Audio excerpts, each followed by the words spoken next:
Welcome back to Pro Wrestling Throwdown, the June 13th, 2020 edition. I'm Caleb Black. He's Luke Williams. That's our in-studio producer, Max Fury. And it is time for This Week in Wrestling, Part 1. We're talking Monday Night Raw, boys. Raw. Or one of us is talking, and that's all they seem to do is talk on Monday nights. The only thing they anymore, it's just promo after promo after promo after promo after promo. We're going to get into that right now. Let's open the show with a promo. Christian returns with the Peep Show to talk up the greatest wrestling match ever between Edge and Randy Orton.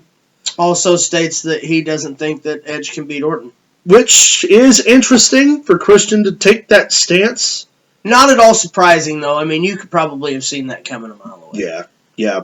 It's just a fire Edge. It's the same thing that any other, you got to beat him. I don't know that you've got it in you. And Eddie did it. It's recycled from when Michaels told Triple H he didn't have what it took to beat The Undertaker. Yeah, well, there's so many examples. Yeah, but I mean, like, the friend aspect. Edge creeping up Cena when he had to fight Lesnar. Yeah. Eddie firing up He Who Should Not Be Named before his world title match. Jake the Snake coming out and being like, I don't need a crowd. Oh, gosh. That's an indie show thing. That's an inside joke between us. We'll talk about that later. Bayley and Sasha show up at Raw to celebrate being champions. Rollins cuts a promo on Mysterio, waiting patiently for him. MVP had Lashley at the VIP lounge. It was just so many talking segments. I mean, I want to watch wrestling. How many wrestling matches they had? Oh, man. 4 or 5? 4 or 5. In a 3-hour program? In a 3-hour program, my friend. A 3-hour program. Charlotte pinned Asuka, who's the Raw Women's Champion. That was the main event. The Street Profits and the Viking Raiders had a decathlon. Yeah, this time they've come... Okay, first off, I'm going to stop you right there. All right, basketball. Yep. Check. Golf. I think they did a golf segment. Check. Bowling, check. Hatchet throwing, check. Why are your tag team champions... This is why good tag teams leave. Yeah. This is why. Yep. Your tag team champions are with another athletic tag team, and they're not wrestling. They're playing grab ass behind the scenes. It's ridiculous. It's so unwatchable. It's bad content. Well, and last week you had the Street Profits wrestle a tag match. Yeah. That wasn't against the Vikings. So there's no... the Vikings aren't asserting their dominance as the World Tag Team Champions with a gimmick like the Vikings have, and the history that War Machine has. You would think that they'd be used to their absolute top potential. You would think so, but no. It's awful. Apollo Crews then determines that he would defend his U.S. title against the winner of the triple threat match that they had following, which was Andrade, Garza, and Kevin Owens, with Andrade winning, so he gets a rematch. Good little triple threat match. I mean... Yeah, not bad. Athletic. Andrade's a great performer. What you would expect. Yeah, Kevin Owens worked the injury again. And, Garza's getting there.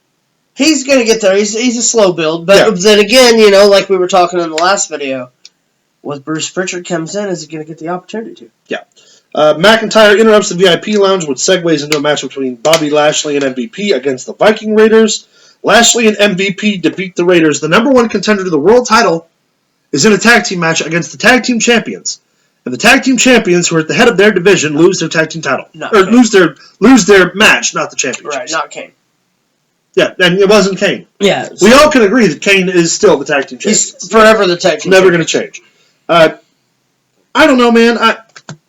Why are your tag team champions wrestling a tag team that isn't in their feud? Why are these two guys beating the tag team champions? Putting Lashley over makes sense if you're going to bill it as Lashley's the baddest guy on the planet and he's going to take the world title. Right. But that's not going to happen. No. That's not what we're going to see. Don't even look forward to that because that's not going to take place. So it's bad booking. You know what really irritates me about Monday Night Raw? Tell me. We are 4 minutes and 20 seconds. Just broke the wall, but into this video, and we are struggling to find wrestling matches to talk about. We have talked for 4.5 minutes and a 3-hour program. I have nothing more to say about Raw that we couldn't have summed up in 4.5 minutes. Right. Charlotte wrestled Asuka in the main event, and Charlotte won by pinfall. By the way, there's a clock right here. That's what I keep pointing. There's your Raw recap. That's all the shit that happened. 2 in between commercial breaks. To 2 on the downside. Yeah, it was slow. It was monotonous. It's the same thing over and over again. And I'm exhausted with watching promos again, we talked about this last week. I'm not into the Edge slow, emotional promo. And then Orton did it last week, too, where he comes in and, I watched The Undertaker last ride, and that's not going to be me and Edge. I'll see you. It's just, I'm exhausted. Ric Flair didn't show up to an arena with the NWA title and go, that's right, boys. I'm very happy to be here. I'm wearing a nice new suit, and I'm going to go defend this belt. Yeah. No, if you're gonna cut a damn promo, see, I didn't say the F word. I was gonna. If you're gonna cut a damn promo, put some. I'm more passionate now talking about how bad their promos are than they are in their promos. Yeah, please, Mr. Pritchard, please fix it. Give us something and we can consider on a Monday night. Pritchard and Heyman come from the generation where promos made guys. Heyman's one of the best promo guys in the business. Thing with Heyman was Heyman.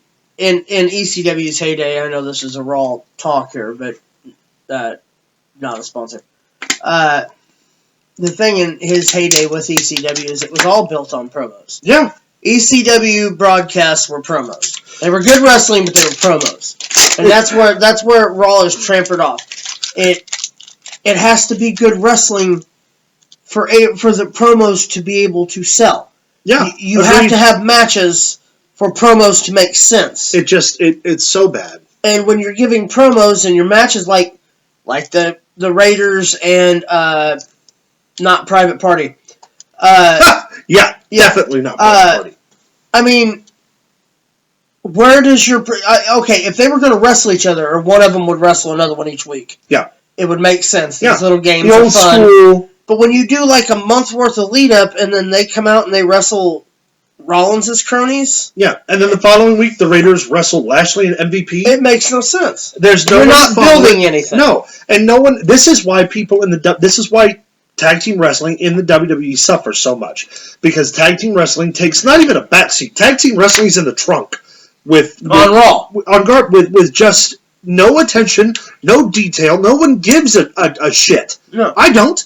I only know who the Viking Raiders are the tag team champions because I know it. If I don't fucking damn it, I was really trying not to say the F word. I'm sorry, but it's so bad. SmackDown, on the other hand, has a tag division the way they need it. So I'm gonna hold out hope that that's Bruce Pritchard and him coming in from SmackDown to Raw is going to do something. Let's hope. What do you guys think about Raw?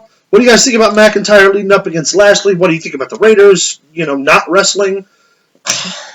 Tell us your thoughts. Leave us a comment down below. Like, subscribe. Send us an email at prowrestlingthrowdown@gmail.com. Hit us up on Facebook at facebook.com/prowrestlingthrowdown. And stay tuned for part 2 where we talk SmackDown.